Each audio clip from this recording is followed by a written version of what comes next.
good morning, and it's another warm welcome to your favorite program, Close Flow, here on NTA2 Lagos Network Center. It's a little bit chilly out there, but I'm sure by staying with us here, then you're going to get a little bit heated up when we begin to look at incisively at some other issues germane to what we believe the Nigerian dream that we all pursue should turn out to be. This morning, in working out what our Nigerian dream should be, we are going to be looking at cares for street beggars, prisoners or ex-convicts, the elderly, the mentally challenged, orphans, motherless babies, and of course, abandoned children and refugees. Some people are just being made refugees because of other political reasons or some happenings in their community. We know we have a lot of that in Nigeria at the moment, so we'll be looking at all these issues. So we have invited into the studio a young Nigerian, a visionary young Nigerian, another distinguished Nigerian, like I like to call them, to come and share with us his experience, therefore, on this area. He has received the dream to create an NGO that will be looking after destitutes. And so that's what we'll be doing this morning. And my guest for today is Rosario Martins. You're welcome to the program. Thank you very much. All right. I hope our viewers will not get a little bit confused. He's Rosario Martins. I'm Fola Martins. So there's a difference there. So let's just be careful with that. Now, let's start with what your NGO is all about before we go to other questions. So how did you receive this dream, and what do you intend to do with the dream? Thank you very much. It's something that started long time ago, 1986 to be precise. I had a encounter with Lord Jesus and our Blessed Mother Mary. And down the years, they have been there. They gave me the command to go out, to reach out to the poorest of the poor, to the street beggars, the abandoned people, the homeless, the refugees, the sick, the drug addicts, the mentally challenged, and so on and so forth. Now, when I said they should go to them, what was the vision? What was shown to you? What were you going to do with them? Yes. Are you trained to look after them, or what's exactly? To care for them, to care for their needs. Okay. That was the command. Okay. And over the years, I initially put it in prayers, and then eventually in the year 2006, I officially started the work. Okay. So how you now? What's the process? So you go onto the street. If you see a mad person, you want to speak with the person, or how do you get the person to come on, or come with you, or how do you begin to take care of such a person? Exactly. As I said initially, I started with prayers, trying to reach out to them in prayers. I pray for the sick, I pray for the abandoned people, I pray for the mentally challenged. Then after us, I started meeting them on the streets. I prepare my food, take to the street to feed the beggars. When I see the mentally challenged, equally, I meet them. I give them food. I try to give them clothes. Sometimes I administer drugs to them. And that's how it has been down the years till date. Now, you are not in any way faced by, let me say that. Are you disturbed by the possibility of being attacked by some of this? Well, so far, I have never been attacked by the mentally challenged people. Or even ex-convicts? Even ex-convicts, I have not. I have such experience. Even there was a time that I met one mentally challenged woman in Ibadan along Ring Road. That afternoon, we were going on feeding with my volunteers. So we packed to give her food. So we greeted her as usual, because we see them as our masters. So I greeted her, "Good afternoon, auntie." She didn't respond. I said to her, "If I offended you, I'm sorry." She didn't respond. Just of a sudden, she just looked at me, and she spoke English, and she said, "You are doing God's work." I said, "Yes." She said, "You need money for this work." I said, "Yes." She said, "Oh, I have money." Then I smiled. She already tied the money around the wrapper she had on her. Then she opened it, and then brought out the money. She said I should have it. I said no. She said, "If you don't take my money, then I will not take your food. It was a drama that day.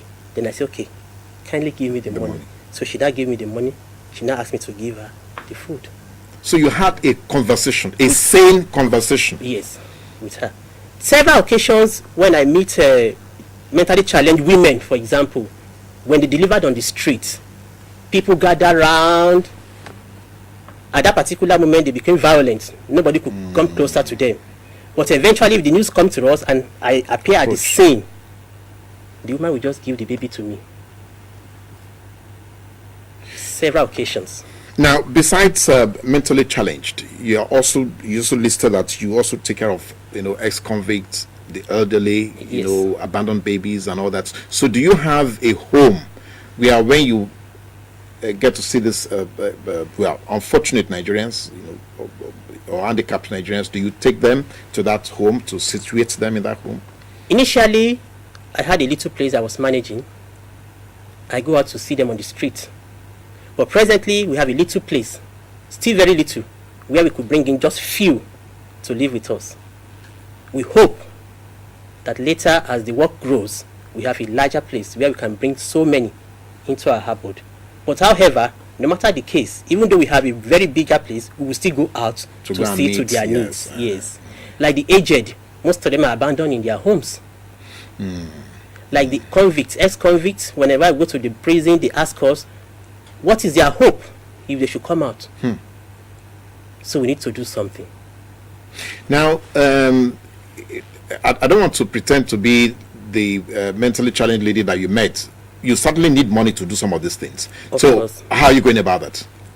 Well, so far, we rely solely on the providence of God.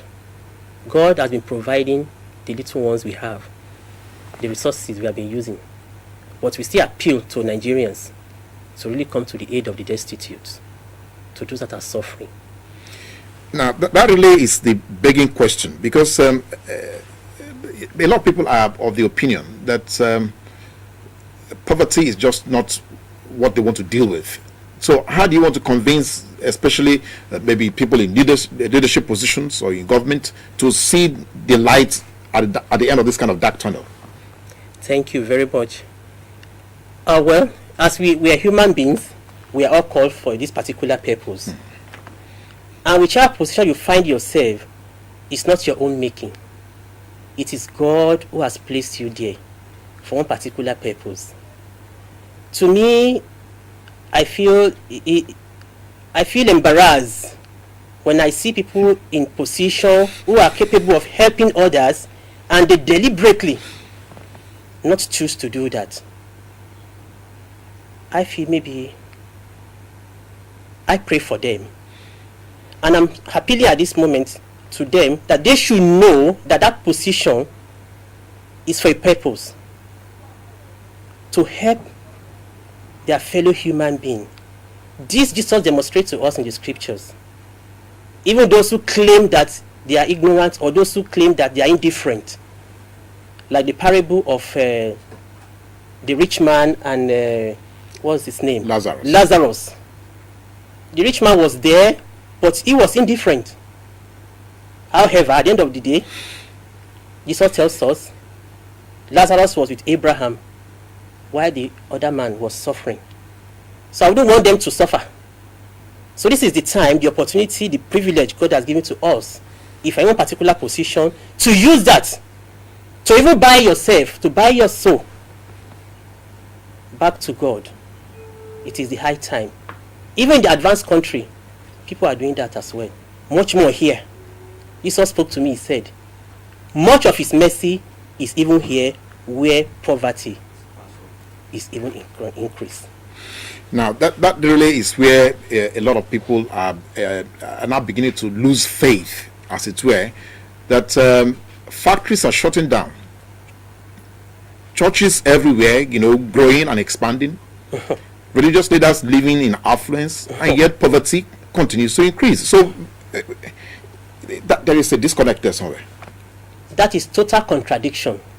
There is no love of God in that. There is no calling in that. This particular moment in Nigeria, as a case study, where we have so many churches coming up, people claiming that God calls them, and yet poverty grows every day. It is nothing. If truly God calls you, one of the signs, the poor will be taken care of. The hungry will have something to eat. The naked will have something to wear. The sick will have access to good health, and so on and so forth. So springing forth churches here and there, and then poverty increases, I think we have to pray more and think twice. Well, okay, we'll come back to that. But let's just quickly look at some of the things that you have done, because so far we have just spoken in terms of the processes, but in concrete terms, you operate from Ibadan. Yes. So can you let us know some of the things you have done at Ibadan, for instance? We have done quite a lot. It's inexhaustible. We thank God for that. In terms of caring for the street beggars, those that are hungry, we have different feeding centers in Ibadan. Feeding centers? Yes. We have we feed at Challenge, Br, Ojauba, Sabo, Iwo Road, Gege, Mill on Wheel. As we go around the streets, we feed. No, wait a minute. Wait, Diola, are you saying that you have places where people can come and eat food? Yes. Free of charge? Yes. All these places that you mentioned? Yeah, I mentioned, yes. You do it every day? We ought to do it every day. It's a must, because you eat every day. It is our duty as a Christian to also give food every day to those that are hungry, if the resources are there. And the resources are there, of course. I believe that. That is why God is calling you and I that we have to do something to help these people. So we do that. So we feed them different meals. Yesterday we were at Sabo. We fed over 500 yesterday. With moi moi. With water. Okay, wait. Now, let's look at other areas. Do you also do you have outreach to other areas besides Ibadan? Don't let me. Of course, sometimes I went to Ghana. I was in Ekiti too. I went to Ilorin. I was in Oyo town to reach out to the need of the poor, people that are suffering, but like those that are hungry. But I'm sure the challenge of Lagos will be too heavy for you. With God's grace, we can do all things.